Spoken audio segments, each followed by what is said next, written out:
दगड़ियों, कैसे हैं? तो आचार संहिता लग गई।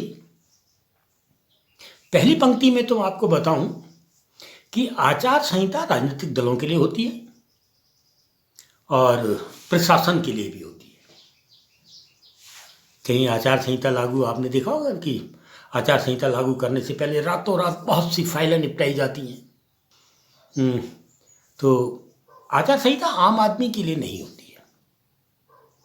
दूसरा, 144 धारा 144 एक साधन है और आचार संहिता को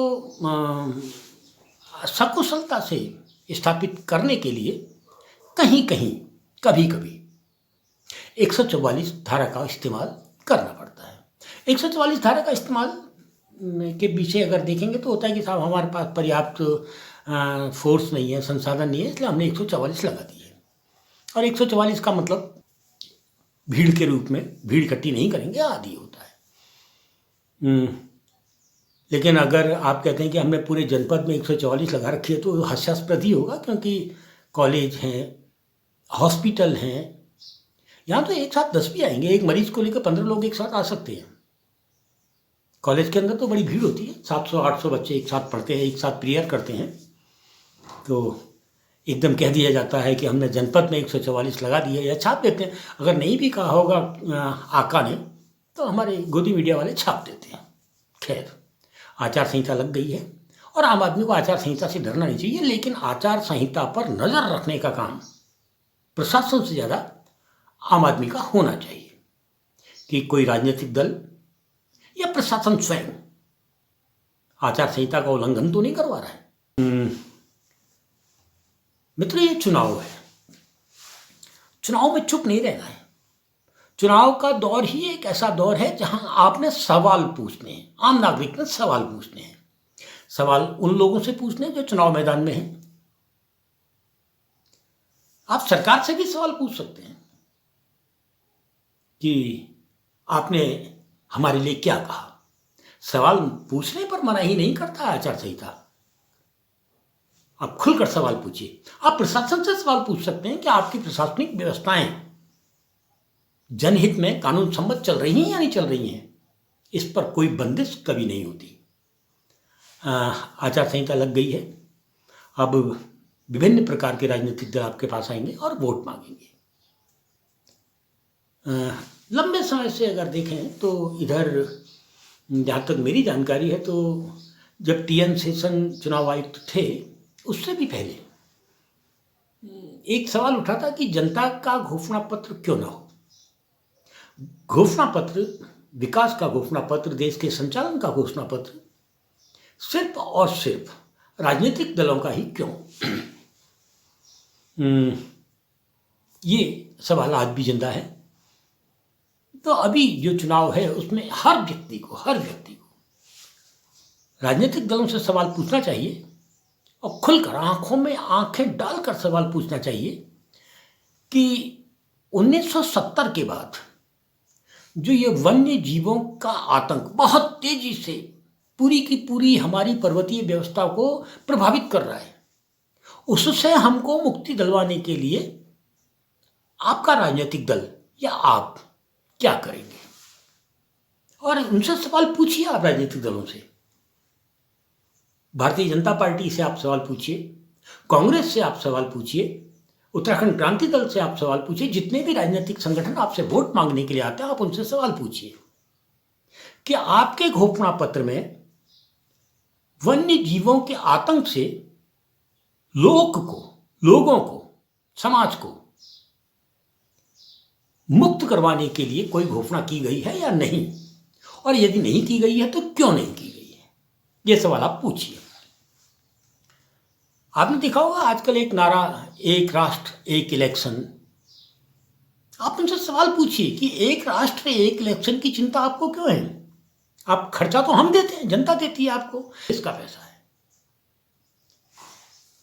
जब ये एक इलेक्शन का सवाल कहें, एक वोट का सवाल जब करते हैं तो आप इनसे सवाल पूछिए, क्या कोई राजनीतिक दल है जो एक देश एक शिक्षा व्यवस्था की बात करता हो।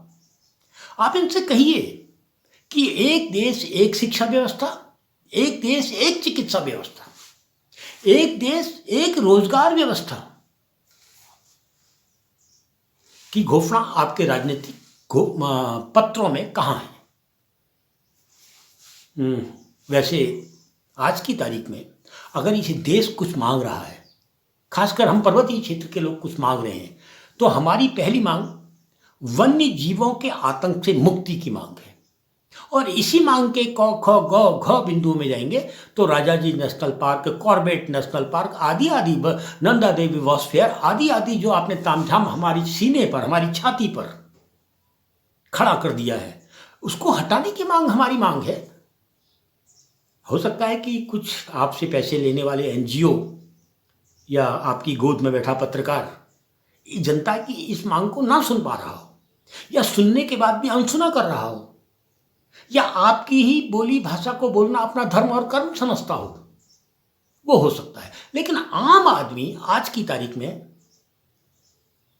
अभ्यारण्यों के नाम पर, वन्य जीव संरक्षण के नाम पर, वन संरक्षण के नाम पर बनाए गए कठोर 1970 के बाद बनाई गई कठोरतम व्यवस्था के खिलाफ खड़ा है और चाहता है कि आपके घोषणा पत्रों में इस व्यवस्था से मुक्ति दिलाने की शर्तें भी हों।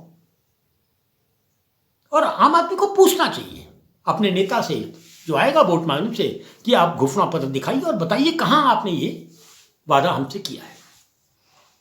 आप जो वोट मांगने आते हैं उनसे पूछिए कि आपकी पशुपालन नीति क्या है। आप इनसे पूछिए कि हमारे हित में आपकी कृषि नीति क्या है, क्योंकि कृषि नीति तो हमने आपकी देख ली। इनसे कहिए जब आप कृषि कानून लाए थे पूरा देश आपके खिलाफ खड़ा हो गया था, तो शायद तो आपकी कोई कृषि नीति रही होगी, तभी आप एक कृषि कानून लाए हैं। आप इनसे पूछिए कि आपकी आबकारी नीति क्या है। आप इनसे एक सवाल पूछिए कि स्मैक जो पहाड़ में पैदा नहीं होती है वो कैसे पहाड़ तक पहुंच गई। दगड़ियों, संवेदनशील समय है और बहुत संवेदनशील समय। संवेदनशील ऐसा नहीं है कि हम आंख बंद करके सबकी बातें मान लें।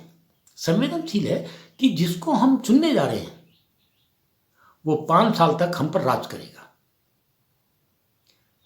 और वो हमें क्या देगा 5 साल में। आप देखिए कि पिछले 5 ने आपको क्या दिया, जो खत्म हुआ है उसने आपको क्या दिया। क्या एक शिक्षा एक चिकित्सा दी? ना एक शिक्षा दी ना एक चिकित्सा दी। और तो और गांव के अंदर भी आप देखेंगे कि वो प्राइवेट स्कूलों की एक बाढ़ आ गई है। बागेश्वर जैसे छोटे से जनपद में कल मैं देख रहा था कि 8 नई शराब की दुकानें खुलेंगी। हरजोड़ जुल्म की टक्कर पर शराब हमारा नारा है, इस प्रशासन का नारा है। तो लोग मना कर रहे हैं, गांव से आ रहे हैं साहब हमारे यहाँ शराब की दुकान मत खोलिए, लेकिन आप कह रहे हैं हम खोलेंगे। बेरोजगारी का सवाल उनसे पूछिए कि हमारा नौनिहाल बेरोजगार क्यों है। लॉ एंड ऑर्डर का सवाल पूछिए, उनसे पूछिए कि अंकिता भंडारी हत्याकांड में सीबीआई जांच कराने से क्यों डर रही है सरकार। आप उनसे सवाल पूछिए कि पूरा का पूरा आवाम, पहाड़ का आवाम भू कानून की मांग कर रहा है, मूल निवास की मांग कर रहा है, और आपकी बोलती बंद क्यों है। और इनके घोषणा पत्रों में देखिए कि मूल निवास को लेकर, भू कानून को लेकर, अनुच्छेद 5 को लेकर, अनुच्छेद 6 को लेकर क्या घोषणा इन्होंने की है। अगर ये कहते हैं नहीं साहब भू कानून के लिए अभी हमारी कोई घोषणा नहीं है, ये कहते हैं नहीं साहब मूल निवास की अभी हमारी कोई घोषणा नहीं है, ये कहते हैं अनुच्छेद 5वीं अनुसूची में उत्तराखंड के पर्वतीय क्षेत्र को जोड़ने की कोई घोषणा हमारी नहीं है, तो इनसे सवाल पूछे फिर आप सत्ता में जाना क्यों चाहते हैं, किसके लिए जाना चाहते हैं। आपके पास जनहित की वन नीति की घोषणा नहीं है, आपके पास लोकहित, जनहित जो पर्वतीय क्षेत्र का हित है उसकी आबकारी नीति की घोषणा नहीं है, आपके पास जो ये स्मैक के रूप में ये सफेद जो जहर आ रहा है इससे पहाड़ को बचाने की कोई नीति आपके घोषणा पत्र में नहीं है, तो आप चुनाव लड़ना क्यों चाहते हैं, क्यों आए हैं चुनाव लड़ने। फिर इनसे सवाल पूछिए कि हम आपको वोट दें क्यों। आप सवाल पूछिए इनसे कि जिस मशीन पर सवाल उठे हुए हैं, दुनिया जिस मशीन को किनारे कर रही है, आप उस मशीन के खिलाफ क्यों नहीं बोल रहे। ये सवाल आप राजनीतिक दलों से पूछिए। यदि आप ये सारे सवाल पूछ सकते हैं और इन सवालों के ओरे धोरे खड़े होकर ही वोट डालने का निर्णय लेते हैं। बेरोजगारी के खिलाफ, शिक्षा के व्यवसायीकरण के खिलाफ, चिकित्सा के व्यवसायीकरण के खिलाफ, और तो और जो आपकी परिसंपत्तियां हैं, जल विद्युत परियोजना के नाम पर जो आप व्यवसायीकरण कर रहे हैं हमारी नदियों का, उसके खिलाफ, भू कानून के पक्ष में, पर्वतीय क्षेत्र के हित वाले भू कानून के पक्ष में, मूल निवास के पक्ष में। अगर आप इन सब को कटघरे में खड़ा कर सकते हैं, निश्चित जानो कि इनके माथों पर बल आएगा और जो ये कॉरपोरेट चंदे पर पलने फलने फूलने वाले संगठन हैं, इनको लगेगा नहीं अब तो जनता की सुननी ही पड़ेगी।